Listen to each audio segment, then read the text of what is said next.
Մեզ մոտ միշտ գործում է 10% գումարի վերադարձ։ Vivaro, քո կազինո։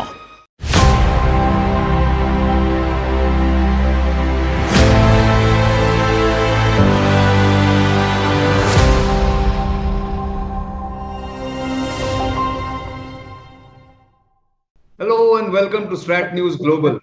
I'm Nitin Gokhale and I'm honored today to join President Armեն Sարգսյani of Armenia speaking to us from his country via Skype. And we are honored, sir, that you've agreed to speak to us given the kind of situation the globe is in today because of the pandemic. So let me begin straight away by asking you, how do you see the COVID pandemic panning out, and what have you been speaking to different leaders?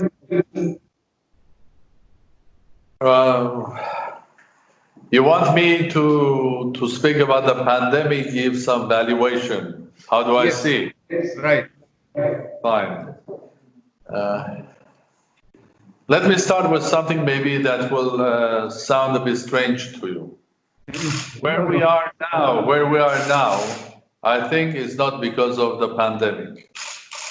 Yeah. Pandemic is not the cause. Mm-hmm. Pandemic is the consequence of the changed world. Okay. For decades and decades, the world was intensively changing. Mm-hmm. We're becoming very, very globalized, not only in the meaning of that we were trading globally, or there was World Trade Organization that was trying to organize the trade between states here and there. No, we have become a really global village in a sense that it's absolutely normal for us, for example, to pick up the phone and speak live with you in New Delhi, and has become a norm. And Yes. this is a world that has changed dramatically. Now we live in huge cities, tens and tens of millions in one place. We all go to the same shopping malls where thousands of people work and tens of thousands of people visit every hour. We are flying huge number of airlines packed in a small area and breathing the same air, exchanging the bacteria and the viruses that we carry with us. So the world has become completely different. Right. A big part of our life is virtual. Half of our lives are virtual. So we haven't noticed properly that the world has changed. Years ago, I started thinking about this phenomena and came up as a former physicist with an idea that we're living in a new world which is not classical, the one that we had in the 20th century. And I call this world quantum. First of all, the many things in this new world are behaving not classically. So it ended up with a book which is called The Quantum Behavior of Global Risks, and pandemics is one of these risks. Right. So pandemic is not the cause of what we are. Mm-hmm. Pandemic is the consequence because the world has changed. Because if the pandemic starts somewhere in China, it has to go through Mongolia via Russia to Europe. It jumps quantumly from China to Italy, from Italy to United States or to Spain or anywhere in this world. And then it's so difficult to control it because the behavior is quantum. Because each of us has so many connectivities and connections, so we spread. Basically, we communicate in many ways through our connections, and viruses are one of our connections as well. We shake hands and exchange with each other bacteria and viruses as well. So this is highly speedy, congested world, which is moving very fast, and a lot of events here are behaving quantumly. And this is not only the pandemic. Look what happens with the stock exchanges. Just emotional information, it goes dramatically down. What happens with the reactions of many governments? I think unthinkable numbers and unthinkable amounts are thrown into the market. What happens to many things here? So my message to you is that this, in this world, pandemic, this one, is not the cause of the big chaos that we are facing. It's just a consequence that humanity has not realized that we live in a completely different world, in a quantum world. And this virus is another virus. I think either we will overcome it, hopefully soon. Well, in any case, the best doctor is our body and our immune system that is creating antibodies against this virus. But it doesn't necessarily mean that there will be no other viruses coming tomorrow. I agree. But so what do you see? What do you see the solution going forward? What do nations do, or what they have to do going forward in the coming months and years? Well, what we have to do is, first of all, we are doing. Each of us is doing something. We are doing all different. So we have a big spectrum of how to behave. Yes. From the ones that are giving good results, there are countries that the pandemic is very, very limited, controlled.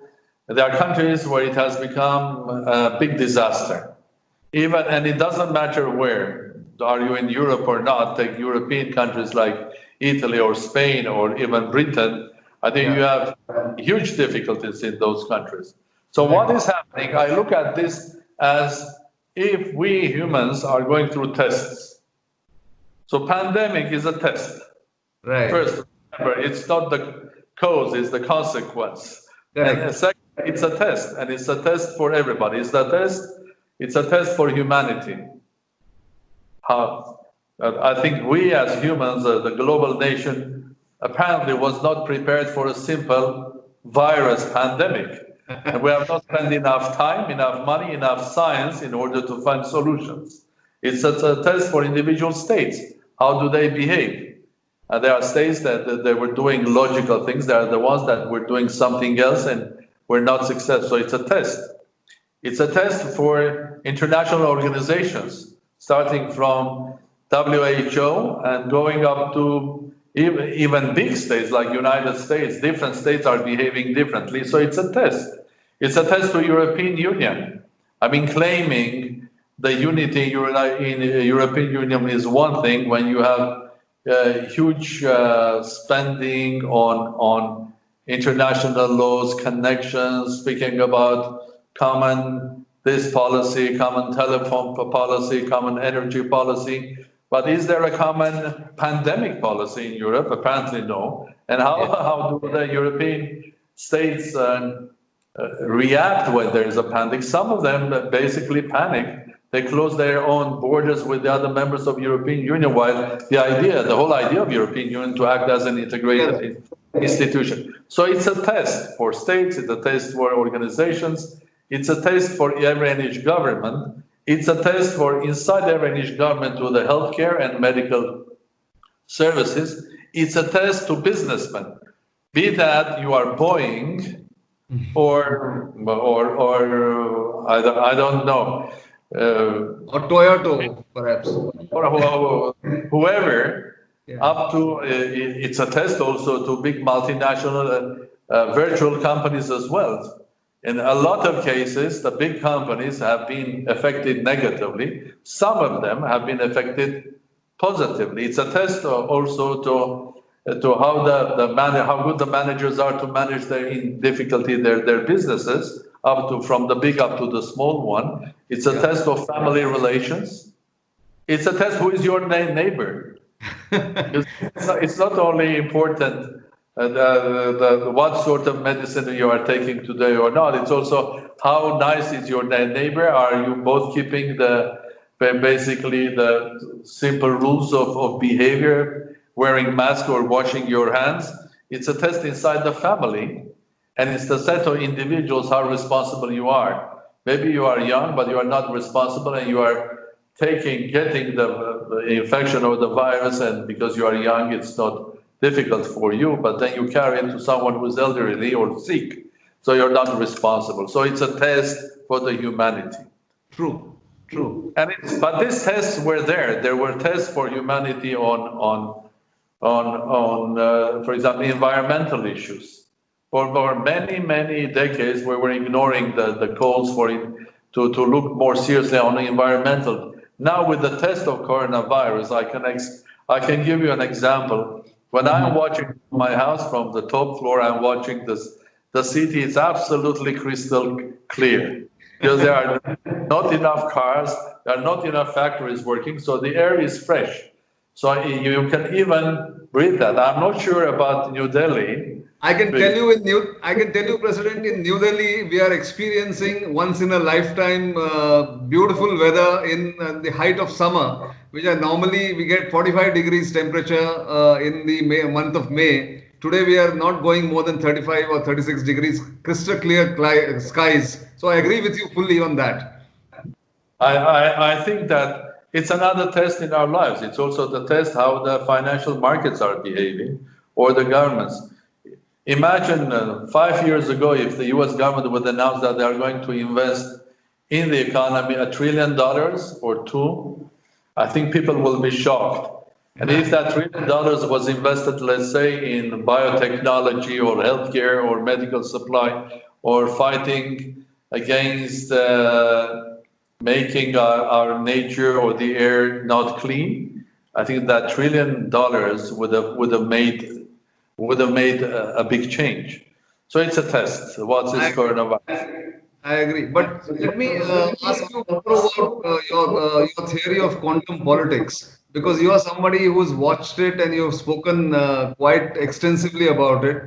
Explain to our viewers a little bit, what do you mean by quantum politics, and what is the future for quantum politics? Well, quantum politics is just an idea. An idea that I've been trying to make it a theory. Well, why?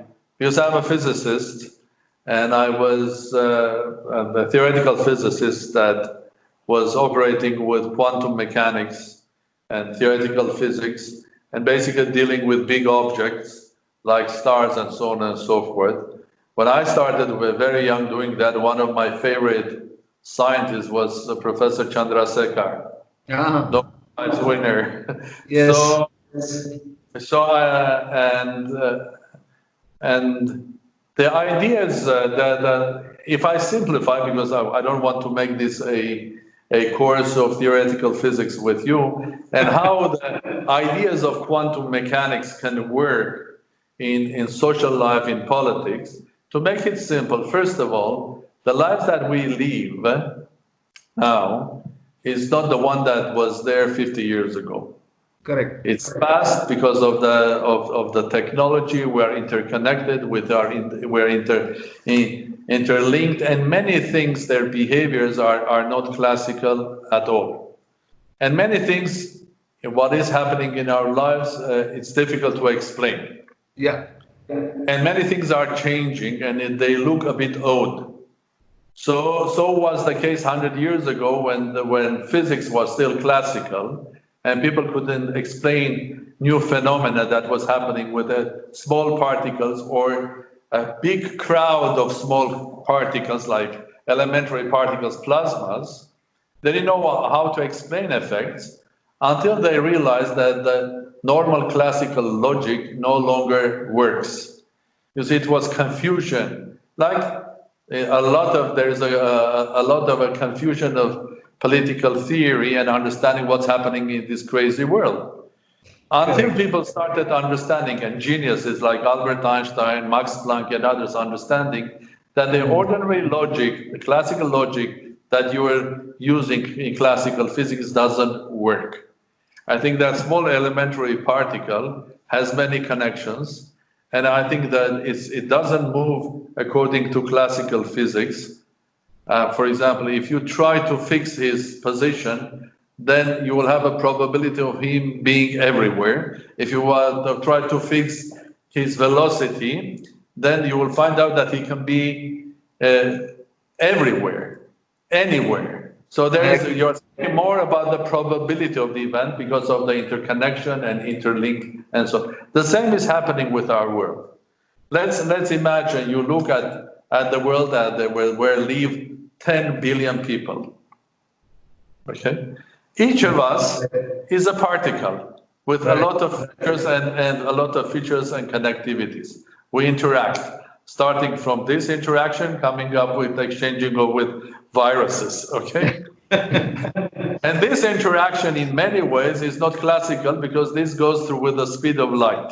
Right. So we are becoming more and more quantum objects, and our behavior alone or in a group cannot be described through classical means of logic, classical theories of politics. So you have to look at to find the new rules to explain what is happening. Yes. Just a simple question. You go back 50 years ago, or 60 years ago, or 70 years ago, people were shocked when the first president, starting from United States, starting to talk to their people on radio. In Europe, in UK, in France, in America, in Soviet Union, and so on. Then the first president speaking on television. Okay? Now, how do presidents communicate with people? Twitter. Absolutely. So they are on the spot, real time, very quick. They don't need any network or something. In the tendencies in our politics where we see it, sometimes you don't need an ideology, you don't need institutions, you don't need even a political party to win elections. You can be an individual winning the election. Yeah. The moment you win elections, you are constantly in touch with your electorate because of this Twitter. So you know what they think daily. Do they like you or you hate you? So now you have to redefine what is democracy in this new quantum world. It's not that the democracy, electorate democracy, years ago when you were elected as a politician for 5 years, so you're going twice to your villages and meeting people, explaining to them what you are doing, and going back to New Delhi, to Washington, to London or to Paris, running your business. No, it's daily connection, and basically people react daily as well.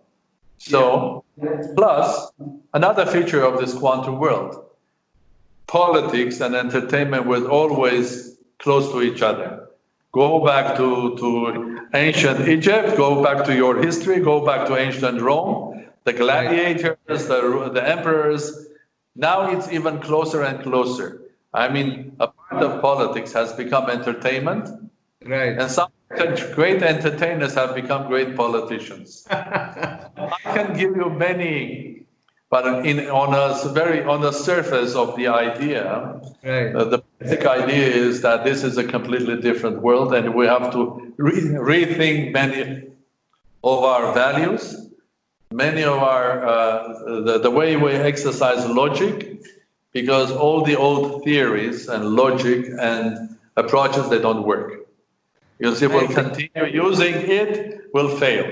We will not predict the next pandemic, will not basically run properly what's happening, and we will have in many places sort of mutations of real human values or institutional values or democracy. Fascinating, because I am a student of physics. I graduated in physics coincidentally. So I found it very fascinating. But let me come to more practical things at the moment. How are you coping in your country with the COVID effect? Is there something that you've done differently, or have you seen countries like India doing something which can be emulated elsewhere? What's your sense? Well, yes. You were saying, please. No, that's all. It was just an ego. Okay. First of all, I do value, as I said, all of us and each of us were going through a test. And if you look at this test from the point of view of scientific research, the more tests we have, the better. So we'll try to understand. Although the basics of this test are the same. I think there is a pandemic that goes up the curve, reaches the maximum, and then comes back. And even I had this pleasure of asking young students to model mathematically a pandemic for me. Mm-hmm. And the best ones will get on the 15th of May, they will get the presidential prize. So it's mathematically, it's a simple mathematics is quite a simple thing if you don't go into detail. Right. Everybody is going to go through this curve because there is only one cure, it's our immunity. Because whoever has got it and survived will not get it twice because there's an antibody in your body and that will recover. And because there is an old cure, there's no medicine today or a vaccine, but there's an old one, isolation. Right. 2,000 years ago, people were doing the same thing. The difference is that if you go 100 years back, you were getting pandemic with different fascinating and horrible names about Black Death and others. But you could find one village with a Black Death, the other one properly healthy and so on, because there was no connection between them. Exactly. Basically, what the explanation was, okay, people in this village have been cursed because they did something wrong and so on, but in reality, they got someone that brought the bacteria or the virus. The other ones were lucky they didn't get it because there was no connection. Now the world is interconnected. How you're going to isolate people? Correct. So the solution is again the same. It's how to make this curve going up and then going down wider in time, so you'll not hit the maximum in a short period of time because you don't have enough capacity, neither doctors, medicine, or ventilators to help people to survive this pandemic. Yes. So mathematically, it's the same for everybody, but for a country like India, well, I mean, you are one of the most complicated quantum objects on this planet. Both by your character that is very unique and so individually very free, but also as a huge number of people living together. Exactly. I think your experience, and I know in detail how Indian government is handling this big difficulty. Armenia is a small country. We are around 3.5 million people. Yerevan is more or less the half of the population of Armenia. And we have around more than 3,000, close to 4,000 people infected. And as more or less in the world, we have around 1% of those who are infected are losing their battle. So we are around 40 people that are dead, where the government has implemented the classical measures of restrictions, but again, we are all human. I think sitting in a room for a week, 2, 3, for a month or two, emotionally, a lot of people they don't do that, and any sign of making the restrictions a bit less stressful, people start thinking that, okay, it's finished. They jump out. Yeah. So my message to those people that I know in India, I have a lot of friends in India, in many places, both scientists, businessmen, politicians, just ordinary people on the street. Don't get excited. The coronavirus is still going to be with us for a while. Keep the ordinary restrictions with you. If you can wear a mask, wear a mask, wash your hands and face and everything regularly, try to not sit together. So basically, minimize your connectivity. You can maximize your connectivity virtually. Like this. Because the maximum you can get is an electronic virus. That will distort the picture there. Right. But at least minimum you will not be infected by someone there. So it's a test. Different countries have done differently. We will have to accumulate this because unfortunately, as I told initially, this is the virus, COVID is not a very unique virus, and it's not the worst virus in the world. It's a very bad one, but we have seen the worst, and there will be others coming. Right. So I think if we learn our lessons, if we will come to the right conclusion from all of these tests, from political, financial, up to individual tests, then probably we can say that COVID was the cold shower that helped us to understand that we are living in a different world, and that will disquantum. Very well put. Mr. President, before I let you go, one final question. You've been in office for exactly 2 years and 1 month, if I remember correctly, if I get that correctly, as president. Of course, you've had a long, distinguished career as a diplomat, as a scientist. But, going back to the last century, the genocide in the last century has not been acknowledged by countries like Turkey. What does one do so that the world actually recognizes it, or at least says that yes, this happened? That continues to be a question that dogs people in countries like India and in Europe, I'm sure. What is the sense that you have on that? What do we do in order? I would say that the problem of not recognizing a huge human tragedy, that the genocide of a nation, and not recognizing that, and we in this case it's the genocide, the fact of the genocide and the consequences are not recognized by Turkey. Correct. Turkey is a republic now, and the events of genocide happened at the end of the Ottoman Empire, organized by young Turks and not this government of Turkey. Sure. Let me make 2 or 3 points. Point number 1, I will call it the point of strength. I mean, you recognize your mistakes if you are strong. If you are strong enough, you are not afraid of saying, yes, I did wrong, and I'm sorry. And that doesn't put you in a weak place, that puts you in a strong place. Point number 2, I would call it truth and justice. When 1.5 million people have died or perished from a huge territory of former Ottoman Empire, later Turkey, they were there. And they were there for thousands of years. Armenians are not newcomers. We didn't come from other places of this planet.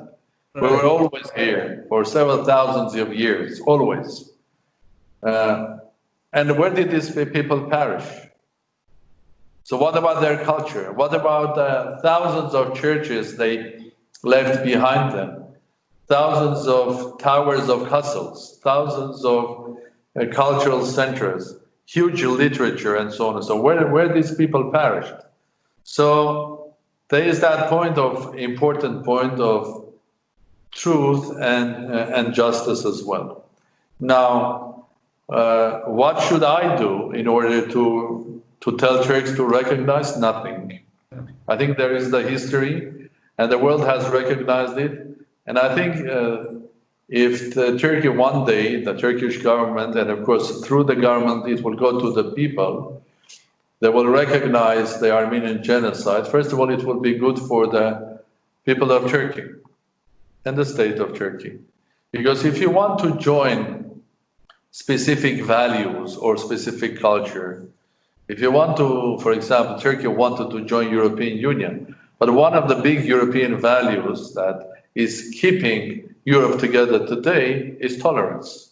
Yes. Otherwise, can you imagine what would happen today between England and France? These guys were fighting for hundreds of years, or France and Germany. So recognizing the history and basically going forward, tolerating other people, tolerance is very important. And it's very important because when some people ask me, I sometimes give examples of tolerance in India. I mean, when you have that, more than 1 billion people living so compactly, if you don't tolerate other people's values, maybe it's related to your religions that you're exercising there, maybe it's connected to your history.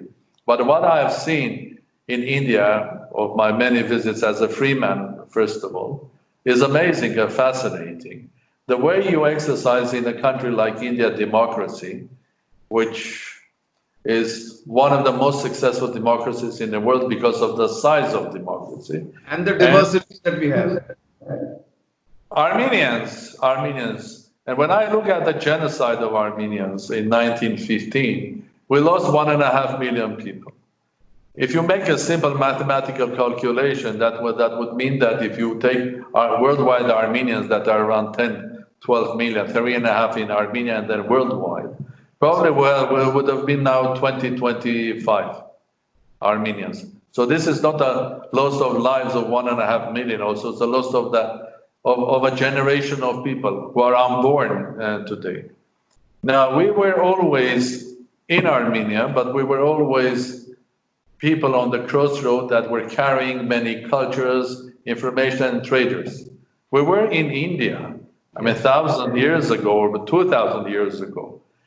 My son's name is Vartan, which is my father's name, but the real name comes from Saint Vartan, that takes us back probably around 1,500 years or more. And Saint Vartan Mamikonian family were Armenian family of nobility that 100 years ago moved to India, and some of them to China, lived in India, and then came back. So Armenians were always connected with others in culture. And Saint Vartan was the leader of Armenian army that lost his life in a battle against Persians. These Armenians were the first Christian state, and they were fighting against Persian Empire. And the name Vartan became a national name. But you know where is the origin of this name? It comes from Sanskrit. It's Vardhan, God's given. Okay. Our relations is not only the Armenian communities in Madras or in Bombay or many places in India, but it goes back thousands of years, and we carry a lot of Indian names, Indian ideas and philosophy, and so on and so forth. Right. Yet Armenians were on the crossroads of civilization. We were the first Christian state in the world. We suffered for what we believed. We suffered hardly, but I think that makes also our nation a strong nation, a nation of survivors. And in 21st century, individual survivor skills are going to be very important in the quantum world. Right. No, very well put, President, and thank you very much for all that you've spoken to us. The insights are fabulous, both on physics and quantum politics, as well as the massacre and the genocide that took place, and the way you have explained that it's up to Turkey now to really recognize it for their own good, if not for the good of the world. But thank you very much for your time, and we will keep coming back to you. And I would like to thank you for this interview, and I would like to take this opportunity to say my best wishes through you to the people of India, to all of my friends in India, and I would like to take this opportunity to thank the Indian government, for the President, especially Prime Minister Modi, because recently we got quite a friendly support from India, a huge number of medicine from India that will help us to fight the coronavirus. And this is a wonderful opportunity to speak about friendship between two big nations, big in history. One is in number, the other one also big in their hearts. So I'm looking forward to visiting India again, and I invite you to come to Armenia. You'll find it fantastic. I'll take that up for sure, but thank you very much once again. And to our viewers, don't forget to like us on our social media handles. And of course, keep sending the feedback. The President has been very kind to speak to us and spare his time. Until the next time, it's goodbye.